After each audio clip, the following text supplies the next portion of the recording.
और हमेशा की तरह शुरुआत करेंगे कोरोना से जुड़े ताजा आंकड़ों के साथ। कुल मामले 67,000 के पार पहुंच गए हैं। देश भर में कोरोना के कुल मामले 67,152 हो गए हैं। कोरोना से देश में अब तक 2,206 लोगों की जान गई है। वहीं 20,917 मरीज कोरोना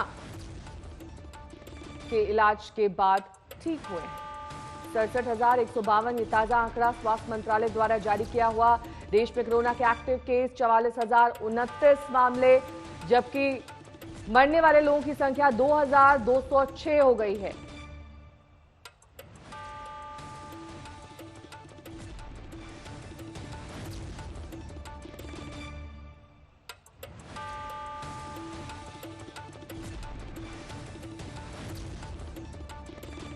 और इस लॉकडाउन के बीच एक अच्छी खबर आपको ये बता दें कि दिल्ली से देश के 15 शहरों के लिए कल से स्पेशल ट्रेनें शुरू हो रही हैं। हालांकि आपको ये भी बता दें कि सभी ट्रेनें नहीं चलेंगी, बल्कि दिल्ली से 5 चुनिंदा शहरों के लिए स्पेशल ट्रेनें ही चलाई जाएंगी और टिकट की बुकिंग आज शाम 4 बजे से शुरू हो जाएगी। गाड़ी बुला रही है, सीटी बजा रही है, गाड़ी बुला रही है, सीटी बजा रही है।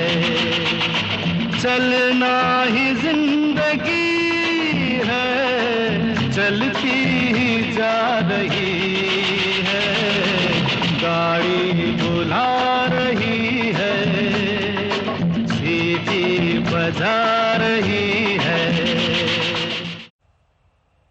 हमारे 4 संवाददाता इस वक्त हमारे साथ जुड़ गए हैं। मनोगिया लोईवाल हमारे संवाददाता कोलकाता से हमारे साथ है, मनजीत सहगल चंडीगढ़ से हैं, संजय शर्मा इस वक्त जुड़ गए हैं हमारे साथ दिल्ली से, वहीं गोपी घांगर अहमदाबाद से। लेकिन सबसे पहले संजय आपका रुख करते हुए, क्योंकि दिल्ली से ही 15 ट्रेनों की शुरुआत हो रही है, कौन सी है 15 ट्रेनें, किन किन जगहों पर जाएंगी, और टिकट की बुकिंग जब एक बार शुरू हो जाएगी तो क्या कोई लिमिट होगी कि एक ट्रेन में इससे ज्यादा लोग नहीं चढ़ सकते हैं? इसकी सारी चीजें तो तय हो गई हैं, जिसमें 15 ट्रेनें हैं, जिसमें नॉर्थ ईस्ट भी जा रही हैं ट्रेनें, दक्षिण भारत भी जा रही हैं, उत्तर भारत भी जा रही हैं और पश्चिम भारत भी जा रही हैं। तो ऐसे में डिब्रूगढ़ है, पटना है, झारखंड रांची है, ये सारी जगह हैं, अहमदाबाद है और इधर जम्मू तवी है, चेन्नई है। तो ये सारी जगह 15 ट्रेनें जाएंगी जो दिल्ली से ही जाएंगी। और ऐसे में कल से ट्रेन जाना शुरू होंगी। आगे धीरे धीरे ये कहा गया कि इसका आंकड़ा देखने के बाद कि कैसा असर होता है, इसके बाद फिर रेल विभाग ये तय करेगा कि बाकी और जगहों के लिए ट्रेन कैसे चलाई जाएं। फिलहाल ये तय है कि सबसे पहले स्टेशन पर स्क्रीनिंग होगी, जो भी लोग कंफर्म टिकट जिनके पास है वही लोग जा सकते हैं। ऑनलाइन बुकिंग होगी, यानी टिकट काउंटर पर कोई बुकिंग नहीं होगी। लिहाजा हम यहाँ इसलिए भी खड़े हैं आकर, क्योंकि हम पूरे देश को ये बता सकें कि आपको यहाँ भीड़ लगाने की जरूरत नहीं है। जिस तरह मुंबई में हुआ वैसा ना करें, लोग ऑनलाइन बुकिंग करें, ऑनलाइन कंफर्म टिकट वालों को ही आने दिया जाएगा। इसके बाद भी कंफर्म टिकट के बावजूद स्वास्थ्य की स्क्रीनिंग होगी। यहाँ पर किसी को भी अगर फ्लू के, बुखार के या खांसी के लक्षण होंगे तो उसे वापस भेज दिया जाएगा। ट्रेन में एक सीट पर एक ही आदमी बैठेगा, पूरे टाइम मास्क लगाकर रहना पड़ेगा और सुरक्षा के जो भी कायदे और नियम अभी तक क्वारंटाइन को लेकर या लॉकडाउन के दौरान बताए गए हैं, उसका पूरा फॉलो किया जाएगा प्रॉपर। यानी अपनी सुरक्षा और लोगों की सुरक्षा को ध्यान में रखते हुए यात्री यहां से यात्रा करेंगे। फिलहाल ये तय है कि 12 मई से ट्रेनें चलना शुरू हो जाएंगी। धीरे धीरे ट्रेन का, रेल का पहिया मूव करना शुरू हो जाएगा। बने रहिए हमारे साथ संजय, तमाम संवाददाताओं को रुक करेंगे, लेकिन इस बीच आपको ये दिखा देते हैं, क्योंकि आपके लिए जानना जरूरी है कि कहां से लेकर कहां तक ट्रेनें चलाई जा रही हैं। ऑनलाइन सिर्फ बुकिंग की जा रही है और किसी भी अफवाहों पर आपको ध्यान देने की जरूरत नहीं है। देखिए रिपोर्ट।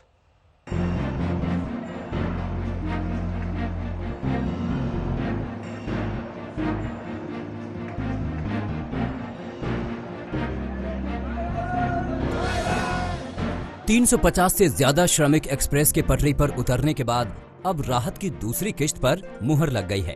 श्रमिक ही नहीं, अब ट्रेन के जरिए शर्तों के साथ कोई भी यात्रा कर सकता है। नई दिल्ली स्टेशन से देश के अलग अलग 15 शहरों में स्पेशल ट्रेन चलाई जाएगी। रेल मंत्री पीयूष गोयल ने रविवार शाम को ट्वीट कर जानकारी साझा की। रेल मंत्री के मुताबिक रेलवे ने 12 मई से ट्रेन को प्रारंभिक तौर पर शुरू करने की योजना बनाई है। शुरुआत में नई दिल्ली से देश के बड़े शहरों के लिए 15 जोड़ी ट्रेनें चलाई जाएंगी। इन ट्रेनों में यात्रा के लिए 11 मई को शाम 4 बजे से टिकटों की बुकिंग शुरू की जा सकेगी। यानी आज शाम 4 बजे से टिकट की बुकिंग होगी, लेकिन टिकट सिर्फ IRCTC के तहत ऑनलाइन ही बुक कराए जा सकेंगे। रेल मंत्री के मुताबिक दिल्ली से 15 शहरों के बीच जोड़ी में ट्रेन चलेंगी। अब आपको ये भी बता दें कि वो कौन कौन से शहर हैं जहां 12 मई से ट्रेनें चलाई जाएंगी। फैसले के मुताबिक ये ट्रेन नई दिल्ली स्टेशन से हावड़ा, डिब्रूगढ़, अगरतला, पटना, बिलासपुर, रांची, भुवनेश्वर, सिकंदराबाद, बेंगलुरु, चेन्नई, तिरुवनंतपुरम, मडगांव, मुंबई, अहमदाबाद और जम्मू के लिए चलाई जाएंगी। 12 मई को सभी स्पेशल ट्रेन नई दिल्ली स्टेशन से खुलेंगी और फिर वापस भी आएंगी। हालांकि रेल प्रशासन ने यात्रा के लिए कुछ शर्तें भी रखी हैं, जिसके मुताबिक वापसी की प्रक्रिया शुरू होने के पहले सभी लोगों की स्क्रीनिंग की जाएगी और जिनमें कोरोना के लक्षण नहीं होंगे सिर्फ उन्हें ही यात्रा करने की इजाजत मिलेगी।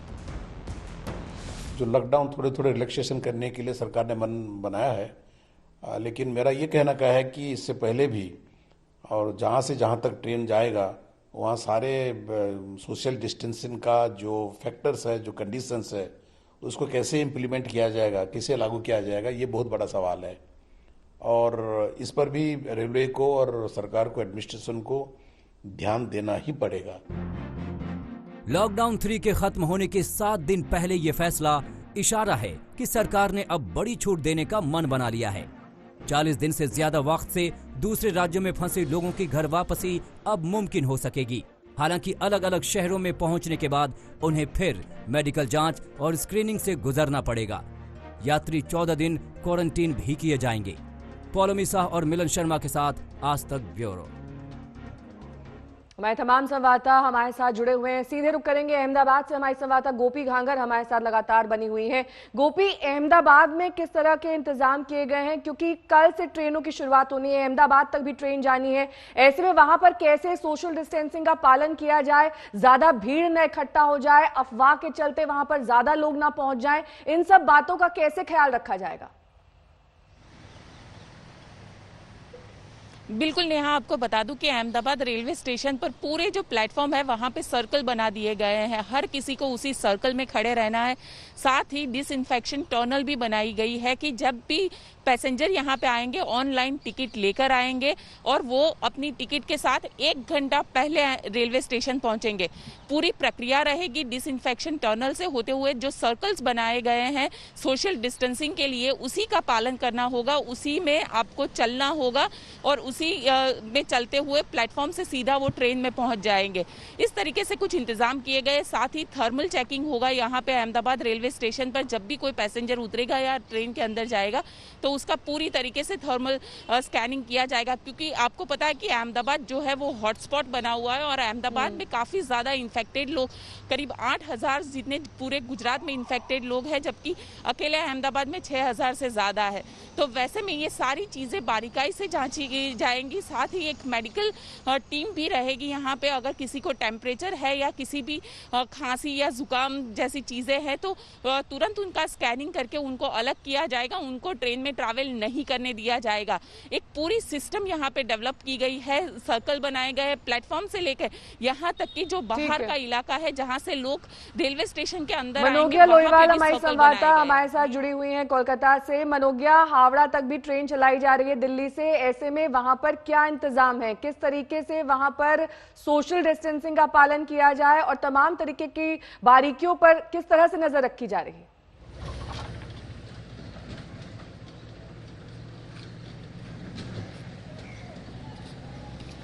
कई तरीके हैं जिससे बंगाल में खास तौर से हावड़ा स्टेशन पर नजर रखी जाएगी। पहला तो हावड़ा स्टेशन पूरी तरह से बंद है। चारों ओर जितने भी गेट्स हैं वो सारे बंद हैं। वहां पर आरपीएफ के कर्मी, रेलवे के अधिकारी, कर्मचारी वो सब तैनात रहते हैं। ऐसे में सिर्फ उसी को एंट्री दी जाएगी। गेट के अंदर जो बंद इलाके हैं सारे, उनके थ्रू सिर्फ वही लोग जा सकेंगे जिनके पास एक वैलिड टिकट होगी। अभी तक इस इलाके में सिर्फ उन्हीं लोगों को परमिशन दी गई है जो ट्रेन से सफर कर रहे हैं। ट्रेन इस समय चल रही है हावड़ा स्टेशन पे, लेकिन सिर्फ और सिर्फ रेलवे के कर्मचारियों के लिए। करीब 2 से 3 बोगी की ट्रेन सुबह 6 बजे के आसपास चलती है बर्दवान से हावड़ा और फिर हावड़ा से बर्दवान, लेकिन ये सिर्फ रेलवे के कर्मचारियों के लिए। ये पहला मौका होगा जब अब जनता के लिए होगी। लेकिन चैलेंजेस यहाँ नहीं है कि उनके लिए रेलवे स्टेशन पर क्या व्यवस्था होगी, चैलेंजेस यहाँ भी है कि जब ये यात्री हावड़ा पे उतरेंगे तो वो हावड़ा से अपने जो निर्धारित स्थान है या घर या दफ्तर या जहाँ भी जाना चाहते हैं वहाँ कैसे पहुँचेंगे, क्योंकि बसें नहीं चल रही हैं, टैक्सीज नहीं चल रही हैं, गाड़ियाँ नहीं चल रही हैं। ऐसे में वो समस्या का समाधान करने के लिए खुद रेल के साथ साथ हावड़ा डिस्ट्रिक्ट एडमिनिस्ट्रेशन और उसके साथ साथ बंगाल सरकार अब ये कोशिश कर रही है कि जब ये यात्री यहाँ आए तो फिर से उनकी थर्मल स्कैनिंग करके, उनकी थर्मल स्क्रीनिंग करके यहाँ पर उनको डिसइंफेक्टेंट टनल एक बनाया जा सके जिसके जरिए उन्हें यहाँ से आगे भेजा जा सके। सुरक्षा सिर्फ यहाँ तक नहीं है कि वो हावड़ा स्टेशन पर आए, लेकिन ये भी कि यहाँ से आगे भी सुरक्षित ही जाए और अगर कोई मरीज पाया जाता है तो उसे संग संग क्वारंटीन में भेजा जाए। लौटेंगे आपके पास मनोगिया, हमारे संवाददाता मंजीत सहगल भी लगातार हमारे साथ बने हुए हैं। मंजीत, क्या अपडेट, क्या जानकारी?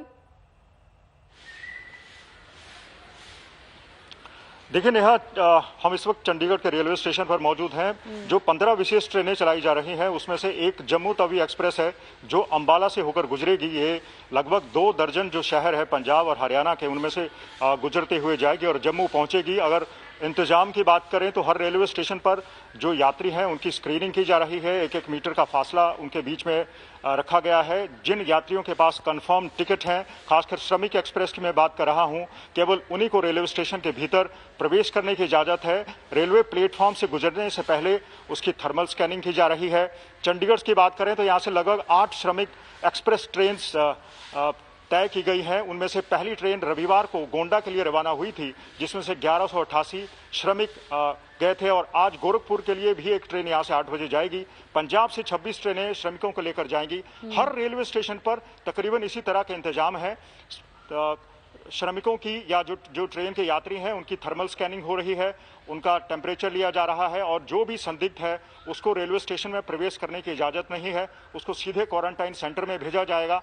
हर रेलवे स्टेशन पर इस तरह का इंतजाम है और रेलवे प्रशासन भी मुस्तैद है। हर रेलवे स्टेशन पर साफ सफाई का विशेष ध्यान रखा जा रहा है। रेलवे के जो कई गेट हैं उनको बंद कर दिया गया है। लौटेंगे आपके पास। सौरभ वक्तानिया हमारे संवाददाता इस वक्त मुंबई से हमारे साथ जुड़ गए हैं। सौरभ, मुंबई तक भी ट्रेन चलाई जा रही है, ऐसे में जो तस्वीर हमने पहले मुंबई से देखी थी जब अचानक वहां पर मजदूरों की भीड़ जुट गई थी, वहां पर सोशल डिस्टेंसिंग का पालन नहीं किया गया था, इस बार किस तरीके से वहां पर फूंक फूंक कर कदम रखे जा रहे हैं रेलवे प्रशासन की ओर से ताकि वो तस्वीर दोबारा ना दोहराई जाए? जी देखिए, सबसे पहले तो जो ये पैसेंजर ट्रेन शुरू होने वाली है ये सिर्फ ऑनलाइन बुकिंग की जाएगी, इसलिए यहाँ पे जो विंडो टिकट काउंटर्स रहते हैं वहां से तो आपको टिकट बिल्कुल भी नहीं मिलेगी। आज 4 बजे से ये ऑनलाइन बुकिंग शुरू हो रही है। इस वक्त हम मुंबई सेंट्रल के बाहर मौजूद है जहां पर ये पहली ट्रेन न्यू दिल्ली से आएगी और यहीं से ट्रेन वापस न्यू दिल्ली भी जाएगी। लेकिन इस ट्रेन जो रहेगी वो पूरी तरीके से AC कोचेज रहेंगे, इसकी डायनामिक प्राइसिंग रहेगी। तो ये सही सी बात है कि माइग्रेंट्स के लिए तो नहीं है, लेकिन जो मिडिल क्लास है, अपर मिडिल क्लास के जो लोग हैं उनके लिए ये ट्रेन रहेगी। रेलवे ऑफिशियल्स की एक मीटिंग चल रही है महाराष्ट्र स्टेट गवर्नमेंट और कलेक्टर्स के साथ, क्योंकि सबसे इंपॉर्टेंट बात ये रहेगी मुंबई पूरे रेड जोन में है। तो जो पैसेंजर्स टिकट बुक करेंगे वो अपने घर से इस मुंबई सेंट्रल रेलवे स्टेशन पर किस तरीके से आएंगे। हमने देखा कि कल जिस तरीके से मुंबई एयरपोर्ट पे फ्लाइट जब लैंड हुई तो प्रॉपरली 3 मीटर्स का डिस्टेंस रखा गया था। तो यहाँ पर किस तरीके से वो डिस्टेंस किया जाएगा, तो प्रॉपरली पहले एक इंस्पेक्शन होने वाला है यहाँ पर मुंबई सेंट्रल रेलवे स्टेशन पर। रेलवे के अधिकारी और जो लोकल ऑफिशियल्स है महाराष्ट्र गवर्नमेंट के वो भी यहाँ पर आएंगे और पहले इंस्पेक्शन करने के बाद ये डिसीजन लिया करेगा कि किस तरीके से पैसेंजर्स को यहाँ तक लेके आना है, क्या आपने वो प्राइवेट गाड़ी में आएंगे या उनके लिए कुछ सुविधा उपलब्ध करी जाएगी और उसके बाद उनको ट्रेन तक कैसे लेके जाना है प्रॉपर चेकिंग के बाद। तो ये एक इंस्पेक्शन होने वाला है, आज रेलवे के ऑफिशियल्स यहाँ पर आएंगे। बने रहिए हमारे साथ। हमारे तमाम संवाददाता में जानकारी देते किस तरह से एहतियातन सभी स्टेशंस पर इंतजाम किए गए हैं, थर्मल स्क्रीनिंग की जाए, घेरे बनाए गए हैं ताकि सोशल डिस्टेंसिंग का ख्याल रखा जा सके और ऐसे कई इंतजाम किए गए हैं जिससे कि ये वायरस इस समय में ना फैले, इसके पूरी तरीके से इसे सुनिश्चित किया जा रहा है। फिलहाल कल से दिल्ली के जिन शहरों के लिए ट्रेन सेवा शुरू हो रही है उनमें जम्मू भी शामिल है। आज तक संवाददाता सुनील जी भट्ट की ये रिपोर्ट देखिए। लॉकडाउन के कारण देश भर में जो पाबंदियां लगाई गई थी, अब सरकार ने धीरे धीरे उनमें रियायतें देना शुरू कर दिया है। और इसी कड़ी में रेलवेज ने एक बहुत बड़ा फैसला लिया है। जो पैसेंजर ट्रेन सर्विसेज है अब आंशिक तौर पर शुरू हो जाएंगी मंगलवार से। और ये जो ट्रेनें हैं ये विशेष ट्रेनें चलेंगी नई दिल्ली स्टेशन से देश के अलग अलग शहरों में, जिसमें जम्मू शहर भी शामिल है। इस समय हम मौजूद हैं जम्मू रेलवे स्टेशन के बाहर और आप देख सकते हैं कि यहाँ पर पूरी तरह से सन्नाटा है।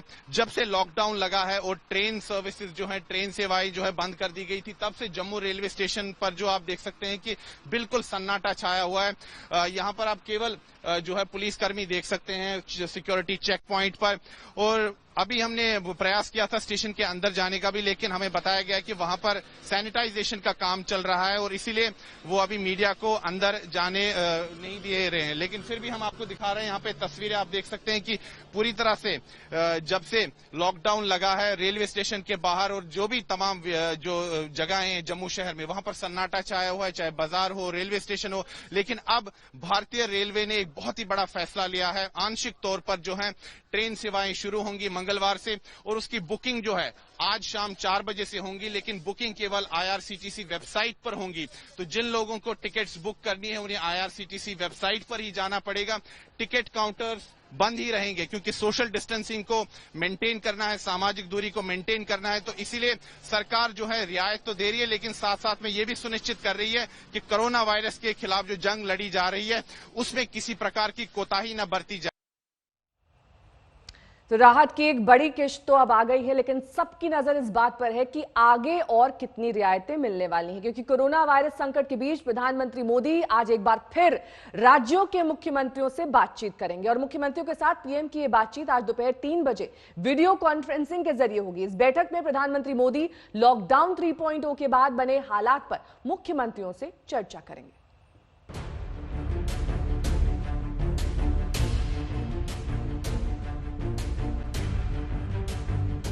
20 मार्च, 2 अप्रैल, 11 अप्रैल, 27 अप्रैल और अब आज यानी 11 मई को वीडियो कॉन्फ्रेंसिंग के जरिए मुख्यमंत्रियों के साथ पीएम मोदी की 5वीं बैठक होने जा रही है।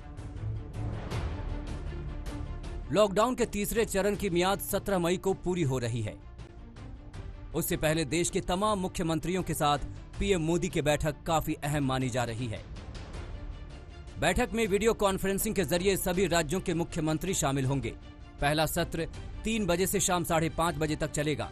दूसरा सत्र शाम 6 बजे से शुरू होगा, फिर निष्कर्ष तक बैठक जारी रहेगी।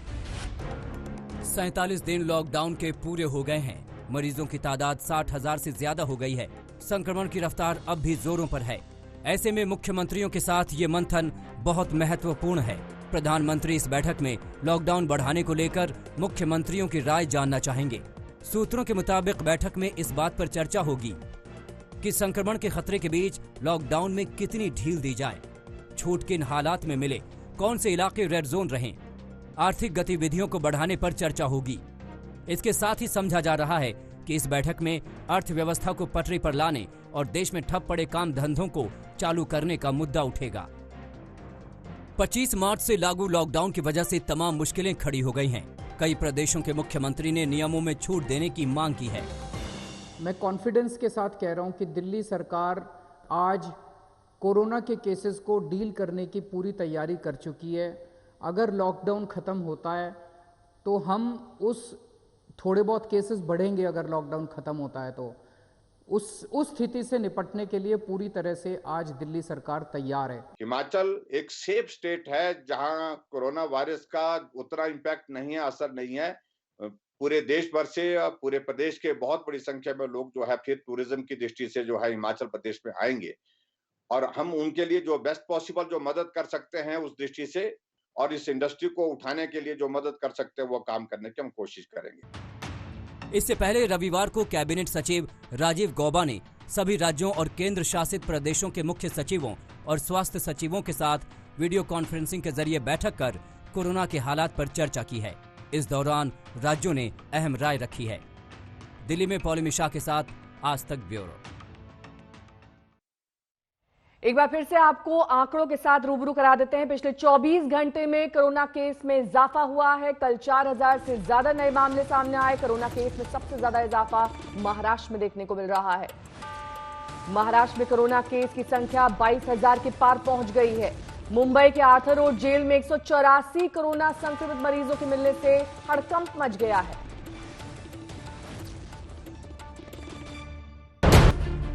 जेल में रविवार को कोरोना संक्रमण के 81 नए मामले आने से हड़कंप मचा हुआ है। 2 दिन पहले 77 कैदी कोरोना संक्रमित मिले थे। इसके अलावा 26 जेल कर्मचारी भी संक्रमण की चपेट में हैं।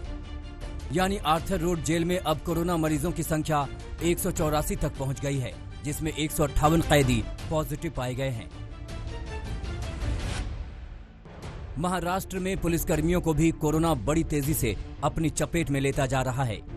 पिछले 24 घंटे में राज्य के 72 पुलिसकर्मी कोरोना पॉजिटिव हो चुके हैं और इसका कुल आंकड़ा 786 तक जा पहुंचा है। इनमें से 7 की मौत हो चुकी है।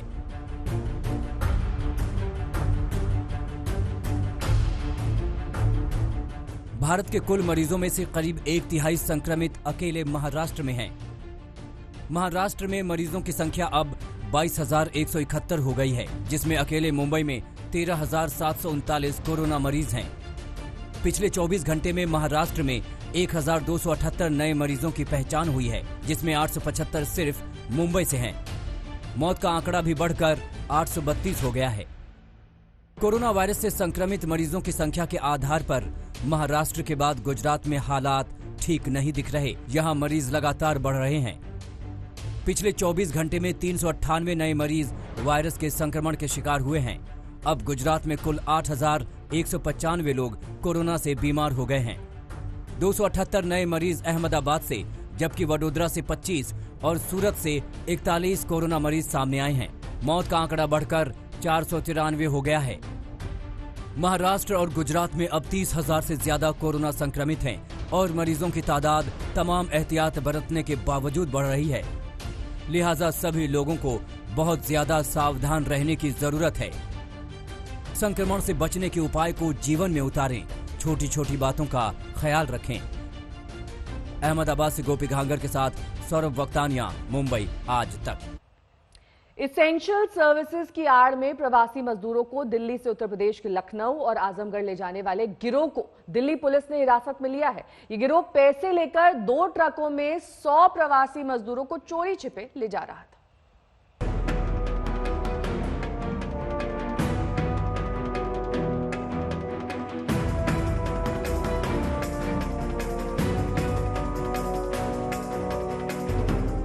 ट्रक में भेड़ बकरियों की तरह ठूंसे ये मजदूर दिल्ली से यूपी के लखनऊ और आजमगढ़ जा रहे थे।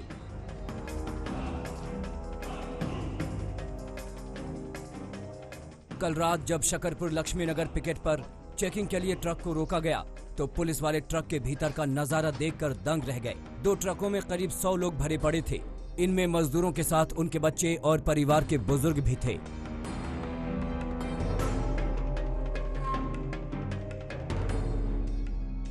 आरोप है कि 500 से 1500 रुपए लेकर इन मजदूरों को दिल्ली से लखनऊ और आजमगढ़ पहुंचाया जाने वाला था। ट्रक आजादपुर और कश्मीरी गेट से निकला था। ट्रक पर आवश्यक सेवा का बोर्ड लगा था, यानी पुलिस को चकमा देने की पूरी तैयारी थी। एसेंशियल सर्विस की आड़ में दिल्ली से प्रवासी मजदूरों को लखनऊ और आजमगढ़ जो है वो लेके जाया जा रहा था। ऐसे में दिल्ली पुलिस ने पिकेट के जरिए तमाम जो इन प्रवासी मजदूरों को ट्रकों के जरिए, जिस तरीके से आप देख सकते हैं कि यहाँ पर ये प्रवासी मजदूर हैं जो दिल्ली के आजादपुर मंडी और वजीरपुर इंडस्ट्रियल एरिया में काम करते थे, और इस ट्रकों के जरिए उनको दिल्ली से लखनऊ और आजमगढ़ जो है वो लेके जाया जा रहा था, जिसको फिर दिल्ली पुलिस ने अपनी हिरासत में ले लिया। पुलिस ने दोनों ट्रकों के ड्राइवर और हेल्पर को हिरासत में ले लिया है। पता किया जा रहा है कि ये प्रवासी मजदूर इनके संपर्क में कैसे आए। ये भी जानने की कोशिश हो रही है कि क्या मजदूरों को इस तरह घर भेजने का कोई रैकेट भी चल रहा है। सुशांत मेहरा, दिल्ली आज तक। प्रवासी मजदूरों का महानगरों से अपने अपने शहर में लौटने का सिलसिला बदस्तूर जारी है। श्रमिक एक्सप्रेस ट्रेन से प्रवासी मजदूर अपने शहर में लौट रहे हैं, लेकिन ऐसे लोगों की कमी नहीं है जो ट्रेन की जगह अपने साधन या फिर पैदल ही चल पड़े। ये मजदूर तेलंगाना से सड़क के रास्ते पटना पहुंचे हैं। पटना से किसी को छपरा जाना है, किसी को गोपालगंज और किसी को सिवान, लेकिन वहां जाने के लिए इनके पास कोई साधन नहीं। बसों की अंतर्राज्यीय आवाजाही पर ब्रेक के बावजूद किसी तरह तेलंगाना से पटना तो पहुंच गए, लेकिन अब समस्या है कि घर कैसे जाएं। कितने आदमी हैं आप लोग? 40 आदमी आए थे हम लोग। अच्छा, जिसमें 18 आदमी झारखंड के थे। अच्छा, ठीक। वो लोग वहीं से उतर के वो लोग चले गए। ठीक। पैदल वो लोग चले गए। अच्छा, हम लोग इधर है। आप लोग को कहाँ जाना है यहाँ से? हम लोग यहाँ से गोपालगंज जाना। इन मजदूरों का दावा है कि 1,62,000 रुपए में बस बुक कर तेलंगाना से 40 मजदूर पटना पहुंचे हैं। हैरानी की बात यह है कि इतनी लंबी दूरी तय करने के बावजूद रास्ते में किसी की कोई चेकिंग नहीं हुई। कहीं रास्ते में पुलिस प्रशासन के द्वारा? पुलिस प्रशासन नहीं, कागज है ना, कागज है। अच्छा, उसका कहीं चेकिंग नहीं हुआ पुलिस प्रशासन का? चेकिंग हुआ, बस कागज देख कर छोड़ दिया। मजदूरों का इस तरह जोखिम लेकर घर लौटने का सिलसिला तब है जब सरकार की ओर से श्रमिक एक्सप्रेस ट्रेनों का बंदोबस्त किया गया है। ऐसी ही एक ट्रेन लुधियाना से 1200 मजदूरों को लेकर कल देर शाम किशनगंज पहुंची। किशनगंज पहुंचने पर कड़े सुरक्षा इंतजामों के बीच सभी प्रवासी मजदूरों की मेडिकल स्क्रीनिंग की गई और उन्हें उनके प्रखंड के क्वारंटीन सेंटर में बसों के माध्यम से भेज दिया गया। जो नॉन सिम्टोमेटिक होंगे वो लोग जमीन पे सर्कल्स हमने बना दिए हैं 1-1 मीटर की दूरी पे, ताकि इसी पे वो चलते हुए अपने अपने रिस्पेक्टिव प्रखंड के लिए बसेज उनकी सामने में खड़ी हैं, अलग अलग वाहनों की, अलग अलग प्रखंडों की एक साथ है। वो लोग वहाँ पे जाएंगे, वहीं पे रहेंगे और ये एक साथ से बसेज से यहाँ से उनको डिस्पैच किया जाएगा। उधर हरियाणा के अंबाला से 7 बसों में भरकर 272 मजदूरों को कल यूपी के लिए रवाना किया गया।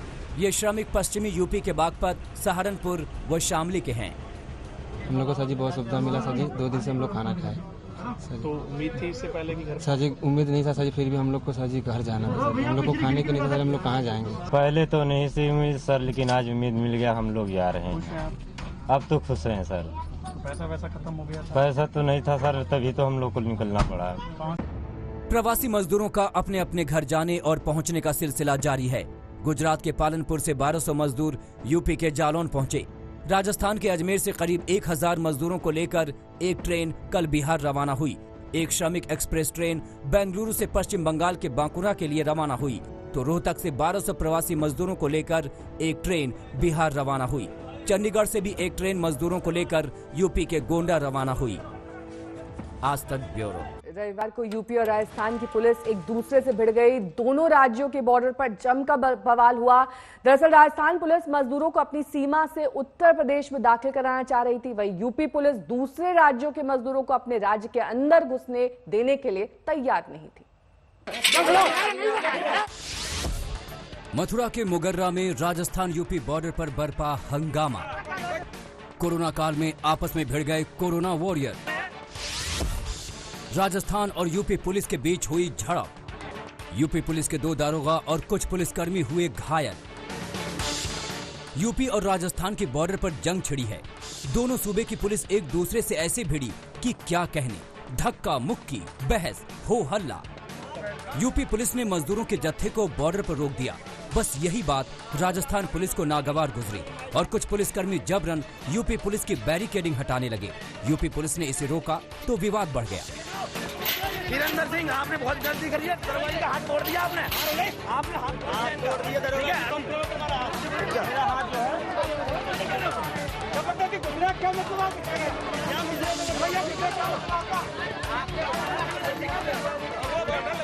विवाद इतना बढ़ा कि यूपी पुलिस के 2 दारोगा और कुछ पुलिसकर्मी घायल हो गए। कुछ की वर्दी फटी तो कुछ के हाथों से बहा लहू। यूपी पुलिस की दलील थी कि राजस्थान से यूपी की सीमा में घुसने वाले मजदूर यूपी के नहीं हैं। ऐसे में वो जिस राज्य के हैं वो राज्य उन्हें ले जाने का बंदोबस्त करे या फिर राजस्थान सरकार उन्हें वाहनों के जरिए उनके राज्य भेजे। जबकि राजस्थान पुलिस का कहना था कि मजदूर राजस्थान के नहीं हैं और वो खुद जा रहे हैं तो उन्हें रोका नहीं जा सकता। जाहिर है सीमा पर डटी राजस्थान पुलिस का रवैया बला टालने जैसा था। आखिरकार मथुरा के डीएम और भरतपुर के एसएसपी के पहुंचने पर मामला सुलझा। कुछ इशू आया था, कुछ बाहर के श्रमिक थे बिहार के, छत्तीसगढ़ के, जिनको के आदेश के मुताबिक नहीं जाने दिया। हमने भी अपने उच्च अधिकारियों से बात की थी और अब ये तय किया है कि ये लोग जो है वो ट्रेन से बसों से जाएंगे। राजस्थान से 20,000 प्रवासी मजदूरों की यूपी में वापसी होनी थी। इनमें से 15,000 मजदूर वापस आ भी चुके हैं। कोई विवाद नहीं है। भरतपुर में तय हो गया है कि वहाँ से कोई भी लेबर या श्रमिक अब तब तक नहीं भेजेंगे जब तक चीजें सेटल नहीं होंगी। दरअसल कोरोना काल में प्रवासी कामगार अब राज्यों को बोझ नजर आने लगे हैं। हर राज्य चाहता है कि प्रवासी मजदूर जल्द से जल्द वापस लौट जाएं। वो पैदल, गाड़ी घोड़ा कैसे भी जाएं, पर जाएं। लेकिन ये भी बड़ा सच है कि पुख्ता जांच के अभाव में इनमें से तमाम कोरोना कैरियर बन रहे हैं। हालिया खबरों से ये साबित भी हो चुका है। लिहाजा प्रवासी मजदूरों की घर वापसी का बेहतर प्रबंध निहायत जरूरी है। राज्य सरकारों के साथ सीमा पर डटी पुलिस को इसे समझना होगा। मथुरा से मदन गोपाल शर्मा, आज तक। चीन के वुहान में 16 सामान्य और 20 बिना लक्षण वाले नए केस आने के बाद हड़कंप मच गया। ये मामले वुहान के उन इलाकों से आए हैं जो जोखिम वाले क्षेत्र नहीं है। ऐसे में चीन के उन सभी दावों की पोल खुल गई है जिसमें उसने खुद को कोरोना से पूरी तरीके से निजात पा लेने वाला देश कहा था।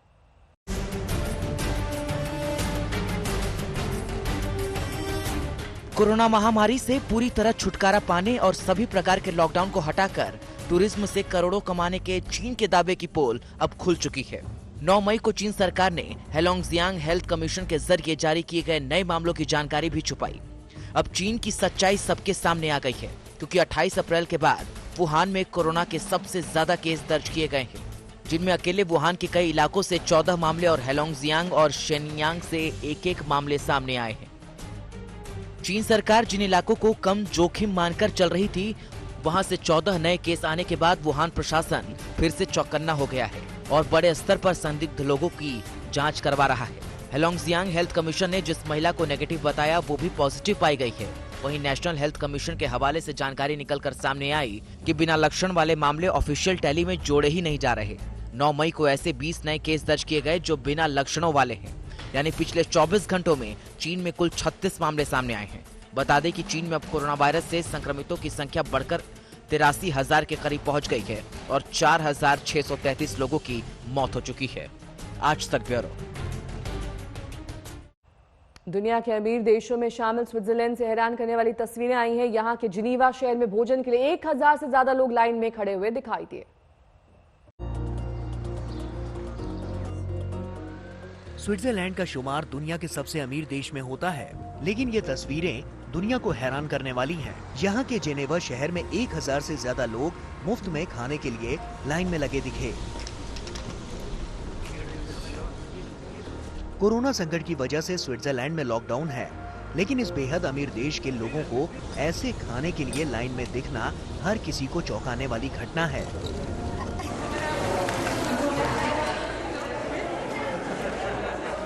कहा जा रहा है कि खाने के लिए लाइन में लगने वाले स्थानीय लोगों के साथ साथ गरीब कामगार और बिना दस्तावेजों वाले प्रवासी भी थे।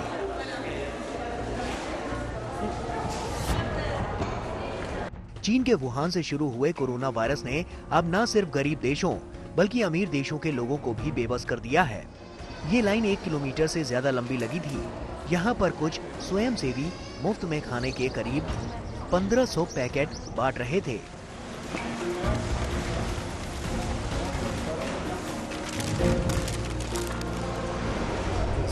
दरअसल 86 लाख की आबादी वाले स्विट्जरलैंड में भी कोरोना वायरस कोहराम मचा रहा है। यहाँ अब तक 1800 से ज्यादा लोगों की जान जा चुकी है, जबकि 30,000 से ज्यादा लोग संक्रमित हैं। बिगड़ते हालात की वजह से स्विट्जरलैंड भी लॉकडाउन है, जिसकी वजह से यहाँ गरीब लोगों के खाने के लाले पड़ने लगे हैं। दुनिया भर के लोगों को इस बात की भी हैरानी है कि अमीर देश भी अपने लोगों को इस महामारी में भोजन तक मुहैया कराने में नाकाम है। ऐसी तस्वीरें न सिर्फ स्विट्जरलैंड बल्कि अमेरिका और यूरोप के कई और देशों से भी आ चुकी हैं, जहां खाने के लिए लोग घंटों लाइन में लगे दिखे।